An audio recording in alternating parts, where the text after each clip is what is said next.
We're getting a news item in that I want to relay with my next guest right now. British Prime Minister Boris Johnson is saying that he fears Russia is going to deploy chemical weapons in Ukraine, that some of his recent activity, that is Putin's activity, deliberately targeting civilians, hitting 18 hospitals. That wasn't by accident. Also targeting 2 nuclear power plants coming within 1,500 feet of a reactor at that Chernobyl one.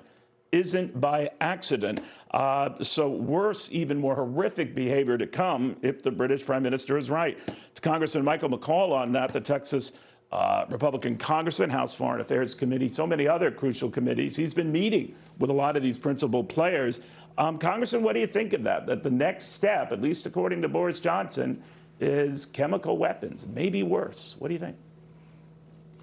Well, typically Putin will allege that Ukraine is using certain weapons that they don't actually have as a precursor or pretext for what he is going to do next. So in fact, you're right. I'm going to be at the British Embassy this evening with some top officials talking about this very issue. What is going to come next? The Brits are reporting, by the way, the thermobaric bomb has been used by the Russians in Ukraine. This is a very insidious weapon that sucks the oxygen out of the air, and you breathe fire in. It's an incendiary device. This is, again, we talk about the Geneva Convention, between using that bomb and bombing a maternal hospital with children. This will be the second children's hospital they have targeted. And then you see these mass graves. I was in Poland at the border of Ukraine, and it just was very reminiscent of World War II, just very eerie, Neil. This is a very tragic situation.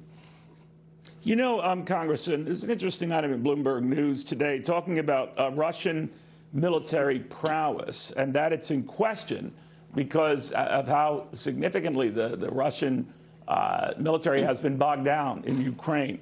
The gist of it was that the more bogged down, the more desperate Vladimir Putin becomes, and the higher the prospects of being tried on, crimes against humanity, the more likely he is to show his inhumanity, the more targeted attacks on civilians, and all of a sudden we're dealing with a wounded animal, not only cornered, but just, crazy. Do you fear that we're at that stage? Yeah. Well, I think that that is part of the concern when I get my briefings. First of all, I think we totally overestimated the strength of the Russian military. They've proven to be not as effective as we thought. They're at a slow crawl right now, but they are closing in. And we completely underestimated the strength of the Ukrainians and the Ukrainian people. Their will is much stronger than the Russian soldiers, which gives me long-term hope. But we've got to get these lethal weapons in. We were up late last night voting on a package, billions of dollars in lethal aid that we can now start. We are already putting this stuff into Ukraine, but we need more things like the drones that can deliver firepower. These surface-to-air missiles. The more we can get those in country, immediately we can help. This resistance movement.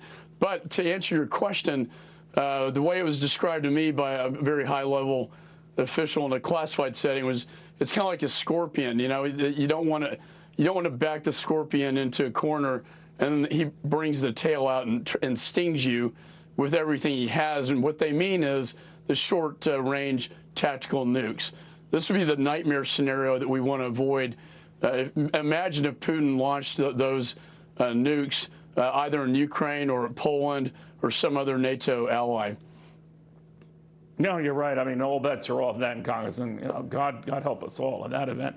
Thank you very, very much. Good luck at your meeting tonight, sir. Michael McCaul, the Texas congressman, meeting with some of the key players, particularly in Britain, that now is putting out this warning and concern.